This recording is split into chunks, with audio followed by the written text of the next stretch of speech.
মাত্র 5 বছর বয়সী কি একটি শিশুর পক্ষে মা হওয়া সম্ভব? একবার চিন্তা করে দেখুন তো, যে বয়সে একটা শিশুর ঠিকমতো কথা ফুটে, খেলাধুলা করে দিন কাটে, সেই বয়সে কি করে মা হওয়া সম্ভব? অবিশ্বাস্য লাগলেও 1939 সালে এমনই এক ঘটনা ঘটেছিল যা পুরো পৃথিবীকে চমকে দিয়েছিল। পেরুর এক ছোট্ট মেয়ে, নাম লিনা মেদিনা। মাত্র 5 বছর 7 মাস বয়সে সে একটি পুত্র সন্তানের জন্ম দেয়। এর মাধ্যমে সে পৃথিবীর সর্বকনিষ্ঠ মা হিসেবে পরিচিতি লাভ করেন। ঘটনাটা শুরু হয়েছিল যখন লিনার বাবা মা তার পেটের অস্বাভাবিক ফুলা দেখে চিন্তিত হয়ে পড়েন। তারা ভেবেছিলেন হয়তো কোনো বড় টিউমার হয়েছে, কিন্তু হাসপাতালে নেয়ার পর ডাক্তাররা যা আবিষ্কার করেন তা ছিল কল্পনারও বাইরে। পরীক্ষা করে দেখা যায় ছোট্ট লিনা 7 মাসের গর্ভবতী। কিন্তু কিভাবে এটা সম্ভব? ডাক্তাররা পরীক্ষা করে জানান লিনা প্রিকোসিয়াস পিউবার্টি নামক এক বিরল রোগে আক্রান্ত ছিল।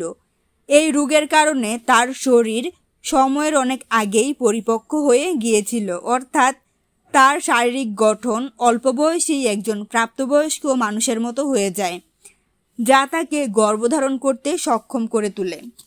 অবশেষে 1939 সালের 14 মে চিকিৎসকরা সিজারিয়ান অপারেশনের মাধ্যমে লিনার সন্তানকে পৃথিবীর আলো দেখান। শিশুটির ওজন ছিল 2.7 কেজি এবং সে পুরোপুরি সুস্থ ছিল। শিশুটির নাম রাখা হয় জিরার্দো মেদিনা। প্রথমে শিশুটিকে লিনার ভাই হিসেবে পরিচয় দেওয়া হয়, কিন্তু বড় হয়ে সে জানতে পারে লিনাই তার জন্মদাত্রী মা। সন্তানের পিতার বিষয়ে কোনো তথ্য কখনো প্রকাশ পায়নি। লিনাও এই বিষয়ে কোনো কথা বলেনি। পুলিশ তদন্ত করেছিল, কিন্তু কোনো সিদ্ধান্তে পৌঁছানো যায়নি।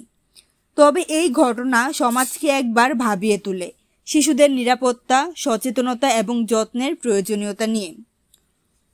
বড় হয়ে লিনা মিডিয়ার চোখ এড়িয়ে চলতেন সব সময়। লিনা একটি ক্লিনিকে সেক্রেটারি হিসেবে কাজ করতেন। পরবর্তীতে লিনার বিয়ে হয় রাউল জুরাডো নামের এক ব্যক্তির সাথে। সেই সংসারে জন্ম হয় তার আরেকটি সন্তান।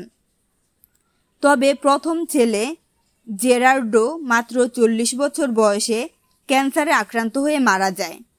লিনা এখনো বেঁচে আছেন, খুব অসাধারণ ও গোপনীয় জীবনযাপন করছেন।